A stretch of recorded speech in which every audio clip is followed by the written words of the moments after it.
आप नहीं जानती आपने अनजाने में मुझे कितनी तकलीफ पहुंचाई है। आजकल अनजाने में मैं सबको चोट पहुंचा रही हूँ। शायद मैंने अपनी जिंदगी में जो ठोकरें खाई हैं उसकी कड़वाहट मेरी जबान पर हावी हो गई है। आजकल राधिका को भी मैं क्या क्या नहीं बोलती। मैं चाहती हूँ ये फासले कम हो जाएं, लेकिन अनजाने में ये फासले बढ़ते जा रहे हैं। मैंने तुम्हारे साथ भी ऐसे ही कुछ किया ना? अगर आपको ऐसा लगता है कि आपने मेरे साथ गलत किया तो आपको इस गलती को सुधारना चाहिए। मैं इसीलिए तुम्हारे पास आई हूँ अंजलि। ठीक है, तो मैं आपको सारे पैसे लौटा दूंगी और आपको वो पैसे जया प्रसाद को वापस देने होंगे। देखो अंजलि, मैं यहाँ तुम्हारी प्रॉब्लम सॉल्व करने आई हूँ। इससे मेरी प्रॉब्लम सॉल्व नहीं होती। जया प्रसाद ने जो पैसे दिए हैं वो मैं बांट चुकी हूँ। गरीब औरतों की मदद करने के लिए छोटे छोटे कारोबार में इन्वेस्ट कर चुकी हूँ। हाँ, मगर तुम्हें जो मैंने पैसे दिए हैं वो मैं जया प्रसाद को लौटा दूंगी, वो भी तुमसे वापस लिए बगैर। मतलब मैंने तुम्हें जो पैसे दिए हैं मानो कि अब वो मेरे पैसे हैं। मैं अपने पर्सनल अकाउंट से पैसे निकाल के जया प्रसाद को लौटा दूंगी। इससे तुम्हारी प्रॉब्लम सॉल्व हो जाएगी और तुम्हारी अहम को जो चोट पहुंची है मेरी वजह से, उसे कुछ राहत भी मिल जाएगी। मुझे मंजूर है, लेकिन मेरी कुछ शर्तें हैं। कैसी शर्तें? एक तो ये कि जया प्रसाद को कभी ये मालूम ना होने पाए कि मैंने कभी उनसे पैसे लिए थे, और दूसरी ये कि ये पैसे मुझ पर उधार रहेंगे जो वक्त वक्त पर मैं आपको लौटाती रहूंगी। मुझे मंजूर है। बस और एक और शर्त। बोलो। जो एहसास आपको मेरे लिए हो रहा है वो एहसास आप राधिका के लिए भी महसूस कीजिए। ना समझी कभी कभी बेरुखों की शक्ल इख्तियार कर लेती है, जो अपनों को हमसे इतने दूर ले जाती है कि चाहने पर भी हम उन्हें अपने पास नहीं ला सकते। तुम्हारी ये तीसरी शर्त मुझे तहे दिल से मंजूर है।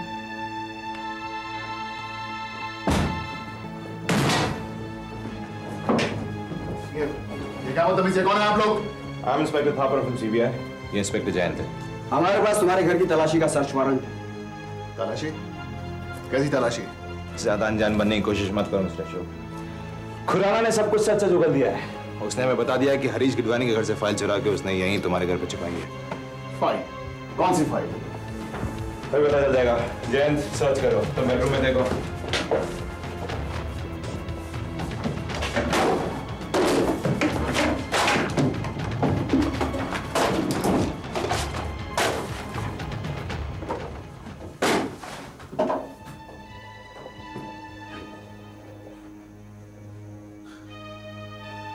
क्या हुआ? बैठो बैठो, अपना ही घर समझो, बैठो आराम से बैठो।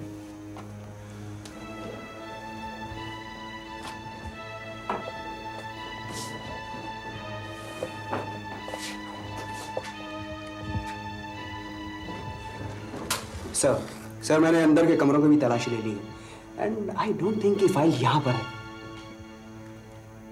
Don't just look for the file inspector. Jain, तुमने कभी किसी से मोहब्बत की है, प्यार किया है? सर मुझे नहीं लगता तुमने किया है। तुम्हारी शक्ल से नहीं लगता। इसीलिए शायद तुमने आंखों को पढ़ना नहीं सीखा। मैं समझा नहीं सर।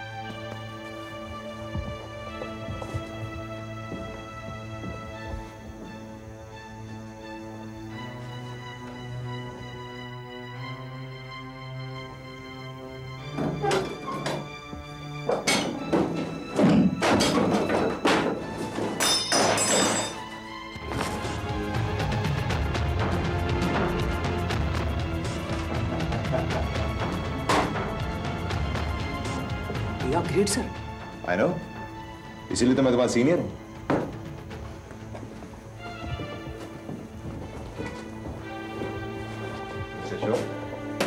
ठीक है? मैं नहीं जानता ये फाइल यहाँ पे कैसे आई। कोई सवाल जवाब नहीं, सब पुलिस स्टेशन में। Okay, thanks for the cigarette. ठीक है, चलिए, move fast come on. Hello. हैरानगी हो रही होगी, तुम्हारी इतनी बदतमीजी बर्दाश्त करने के बावजूद मैंने तुम्हें क्यों फोन किया? जया प्रसाद, आज मुझे महसूस हुआ है कि पैसा इंसान को ही नहीं, उसकी सोच को भी बदल डालता है। तुम हमेशा से बिजनेस वुमन थी और आज भी बिजनेस वूमन ही हो। तुमने आज मुझे फोन किया है तो जरूर तुम्हारी कोई खुदगर्जी होगी। Niveda, don't try my patience. मैं अब भी सलीके से पेश आ रही हूँ। तुम कितने खुदगर्ज हो ये मैं अच्छी तरह से जानती हूँ। जिस दिन तुम्हारा रिश्ता अंजलि से जुड़ जाएगा तुम अपने असली रूप में आ जाओगी। तुम बदलने वाली नहीं हो जया प्रसाद। मैं कुछ रिश्तों को अपनी तरफ बढ़ने से रोकना चाहती हूँ, वैसे ही जैसे कि तुम। लेकिन एक रिश्ता है जो मजबूरी से तुम्हारे रास्ते से होकर गुजरता है। जिस रिश्ते को तुम जोड़ना चाहती हो उस रिश्ते में हमेशा तुम्हें नफरत मिली है, और मेरी बेटी जो तुम्हें अपना समझती है उसके लिए तुम गलत लफ्ज इस्तेमाल करती हो। जायज नाजायज। जया प्रसाद, तुम अच्छी तरह जानती हो कौन सा रिश्ता जायज है और कौन सा नाजायज, समझी? निवेदा सिंह, तुमने मेरी शराफत का गलत सिला दिया है। I will teach you a lesson.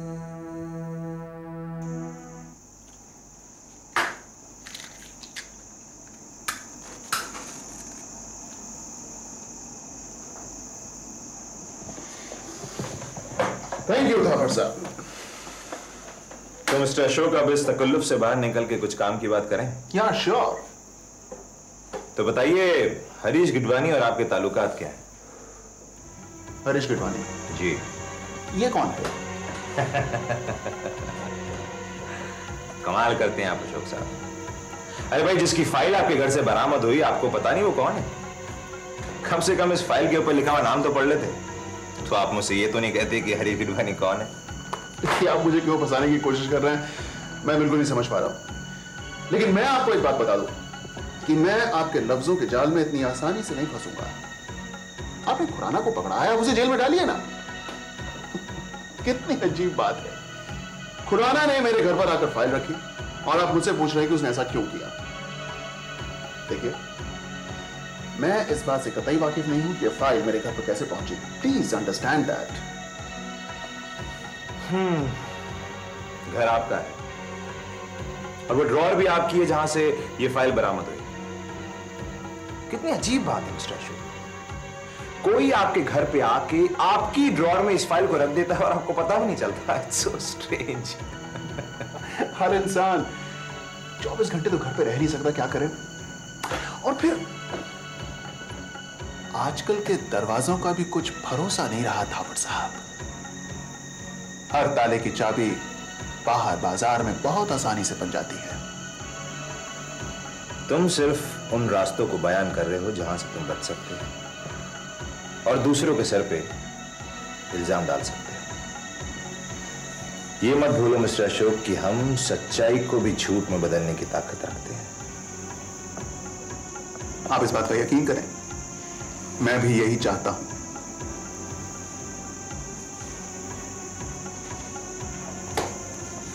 Thank you. The pleasure is mine.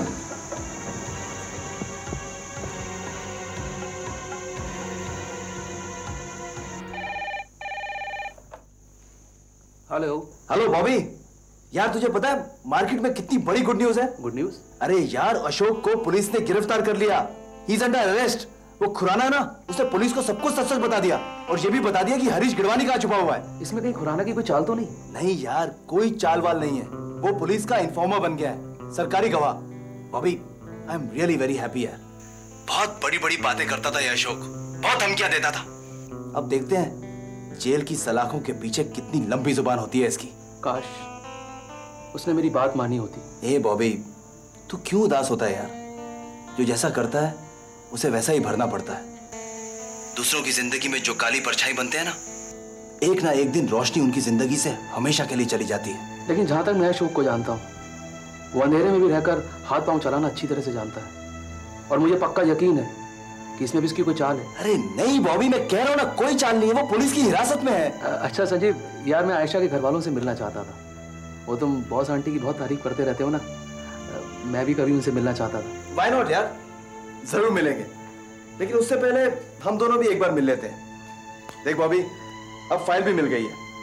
अब हम दोनों भी एक बार मिलकर डिसाइड कर लेते हैं कि आगे क्या करना है। ठीक है, मैं तुम्हारे घर आता हूँ, बाकी बातें वहीं करते हैं। Okay bye. Okay bye bye.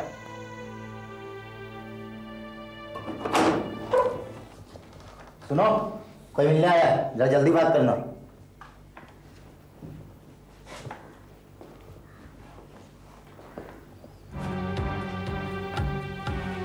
कैसे हैं खुराना साहब?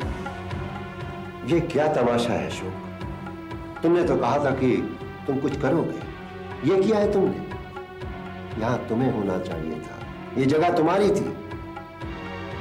आज मैं सलाखों के बीच में और तुम बाहर खड़े। बहुत अच्छी दोस्ती निभाई है तुमने। दोस्ती?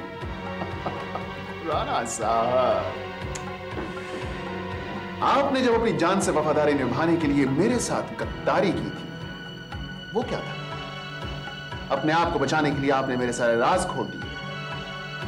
मैंने तो उस समय कुछ नहीं कहा आपसे। यही वजह है कि आज आप इस तरह से सलाखों के पीछे कैद में खड़े हैं। मेरा एक बयान तुम्हें मेरे साथ अंदर लाकर खड़ा कर सकता है अशोक। कोशिश करके देख लीजिए आप। वैसे जिस इंसान ने किसी की जान लेने की कोशिश की हो, वो अगर अपना बयान बदलेगा तो कौन यकीन करेगा उसकी बात? मैंने किसकी जान लेने की कोशिश की है अशोक? तुम झूठ बोल रहे हो। याददाश्त खुराना साहब, याददाश्त। आपकी याददाश्त बहुत कमजोर है। खैर चलिए, कोई बात नहीं, मैं आपकी मदद करता हूं। आपको याद होगा कैसे आपने प्रिया की जान लेने के लिए उसे जहर देने की कोशिश की थी और बॉबी ने सही वक्त पर आकर उसकी जान बचा ली थी। खुराना साहब, बॉबी ने मुझे सब कुछ बता दिया था, लेकिन मैं चुप रहा। उस राज को अपने जहन में दफन करके रखा, क्योंकि मैं सही वक्त का इंतजार कर रहा था। और क्योंकि सही वक्त आ गया है, इसीलिए मैं आपको याद दिला रहा हूं। मेरी बात ध्यान से सुनिए खुराना साहब। अगर आप चाहते हैं कि आप पर अटेम्प्ट टू मर्डर का केस न लगे, तो आप ये चोरी का इल्जाम अपने सर पर ले लीजिए। मेरी फिक्र मत कीजिए, मैं अपने आप को बचा लूंगा। लेकिन आप अपने आप को नहीं बचा पाएंगे खुराना साहब। और क्योंकि मैं अपने आप को बचा सकता हूं, तो यकीन मानिए, अगर मैं चाहूं तो आपको बहुत देर तक इस कैद में भी रख सकता हूं। और हां, एक बात और, अगर आप ये इल्जाम अपने सर पर ले लें, तो मैं आपको जमानत पर भी रिहा करा सकता हूं। अशोक, तुम अपने वादे से मुकर तो नहीं जाओगे? खुराना साहब, don't be a child. Ashok कभी किसी से वादा नहीं करता। मैं आपको इस वक्त सिर्फ एक रास्ता बता रहा हूं, अपनी जान बचाने का सिर्फ एक रास्ता। अगर आपको मंजूर है तो बहुत ठीक है, नहीं तो वैसे भी ठीक है। तुम्हारे कहने का मतलब है कि मुझे हर हाल में कहना है कि मुझे मंजूर है। खुराना साहब, you finally got the point. आप ये रखिए खुराना साहब, यहां पर आपका वक्त काटने के काम आएगा। धुएं में अपनी परेशानियों को उड़ा दीजिए खुराना साहब, क्योंकि बहुत जल्द हकीकत की हवा आएगी और इन सलाखों को मोड़कर चली जाएगी और आप एक बार फिर आजादी की सांस ले पाएंगे। और ये मेरा वादा नहीं, ये तो मैं यूं ही कह रहा हूं। All the best. अशोक, तुम तो अपनी बात यूं ही कह गए, मगर मैं ये बात यूं ही नहीं भुलाऊंगा। Let me get out, and then you'll face the music. I promise you that.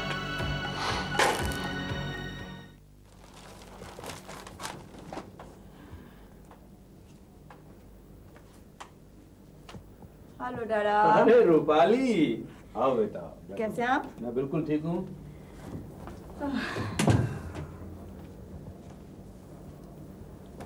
हाँ बेटा, काम कैसा चल रहा है?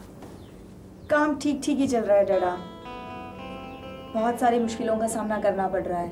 ऐसे में पापा नहीं हैं, सारे दुश्मन एक साथ मिल गए हैं और उन्हें पकड़ने की कोशिश में हम धीरे धीरे आगे बढ़ रहे हैं। गुड। डाडा, बहुत अकेला महसूस कर रही हूँ। लेकिन बेटा, अकेलेपन में अपनी काबिलियत के ऊपर कभी शक मत करना, क्योंकि जब इंसान अकेला होता है तो उसे अपनी ताकत का भरोसा नहीं रहता, और जब वो किसी के साथ होता है तो वो दूसरे को सहारा मानता है और अपनी ताकत को पूरा अंजाम नहीं दे पाता। मैं कुछ समझी नहीं डाडा।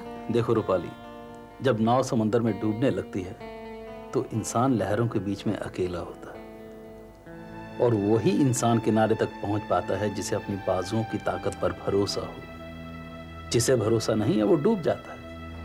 इसलिए किनारे तक आने के लिए अपने अकेलेपन की ताकत का एहसास हमेशा रखना चाहिए। डैडा, मुझे अपने आप पे पूरा भरोसा है। मुझे पूरा यकीन है कि अगर मैं ऐसे किसी तूफान में फंस जाती हूँ तो मैं अपनी बाजुओं की ताकत से किनारे तक पहुँच सकती हूँ। गुड।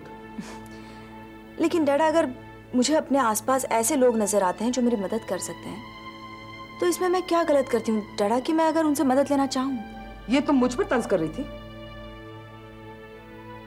नहीं बुआ, मैं तो सिर्फ एक मिसाल दे रही थी। रूपाली, तुम अभी कह रही थी कि तुम्हारे आसपास ऐसे लोग हैं जो तुम्हारी मदद कर सकते हैं, लेकिन कर नहीं रहे। तुम्हारा इशारा मुझ पर था। नहीं बुआ, ऐसी कोई बात नहीं है। तो और कैसी बात है? अगर तुम्हें खुद में सेल्फ कॉन्फिडेंस नहीं है तो मेरी शिकायत क्यों कर रही हो? जया, ऐसी कोई बात नहीं है। वो किसी की शिकायत नहीं कर रही। अरे शिकायत नहीं तो क्या है दादा? मैंने अपने सारे पास इसको दे दिए हैं। थोड़ी सी मुसीबत आ गई थी, उसको हाथ पैर ठंडे हो गए हैं। अब ये चाहती है कि मैं ऑफिस में आके इसकी मदद करूं। Why should I? अगर मैंने ये सब करना ही था तो मैं पार उठाने से क्यों देती? बुआ, मेरी अगर किसी बात से आपको तकलीफ पहुंची तो मैं आपसे माफी मांगती हूँ। मुझे माफ कर दीजिए बुआ। डैडा, मैं चलती हूँ। रूपाली, बात तो सुनो। नहीं डैडा, आज मैं ये सोच कर आई थी कि मैं अपनी बुआ को एक खुशखबरी दूंगी। जिस फाइल के लिए हम इतने परेशान हो रहे थे बुआ, वो आज मिल गई है। खैर, मैं आज बहुत गलत वक्त पर आई हूँ। बाय डैडा, बाय बुआ। जया, तुम रोकती क्यों नहीं? जया, डैडा, पता नहीं मुझे क्या हो गया है। मैं बहुत इम्पल्सिव हो गई हूँ। सच में जया, ना जाने तुम्हें क्या हो गया। उस बेचारी बच्ची का तुमने दिल दिखा दिया, कोई बात भी नहीं थी। अरे कम से कम ये तो सोचो कि तुम्हारी एब्सेंस में वो पूरी कंपनी को संभाल रही है। तो आप क्या चाहते हैं? क्या चाहते हैं आप डैडा? कि मैं उसका एहसान मानूं? अगर मेरा मूड खराब भी हो तो मैं उससे अच्छी तरह पेश आऊं, क्योंकि उसने मुझ पे एहसान किया है। तुम्हें हो क्या गया है? तुम्हारी परेशानी की वजह क्या है? डैडा, मेरी परेशानी की वजह निवेदा सिंह है। उसने मेरा दिमाग खराब करके रखा हुआ है। क्या हुआ? क्या किया उसने? उसने नहीं, उसकी बेटी ने 3-4 बार फोन किया शिफाली के लिए। मैंने उसे बहुत डांटा, समझाया। उसकी माँ ने भी बहुत रूडली बात की मुझसे। How dare she? लेकिन अगर राधिका शेफाली से मिलना चाहती है तो प्लीज डैडा, जो रिश्ते मुझे तकलीफ देते हैं उन रिश्तों को मैं अपने घर से दूर रखना चाहती हूँ। लेकिन इसकी वजह है डैडा, लेकिन मैं आपको बताऊंगी नहीं। आप सिर्फ ये जान लीजिए, अगर मैंने इंदर को जिंदगी में कभी माफ नहीं किया तो उसके नाजायज रिश्ते को मैं माफ करूंगी?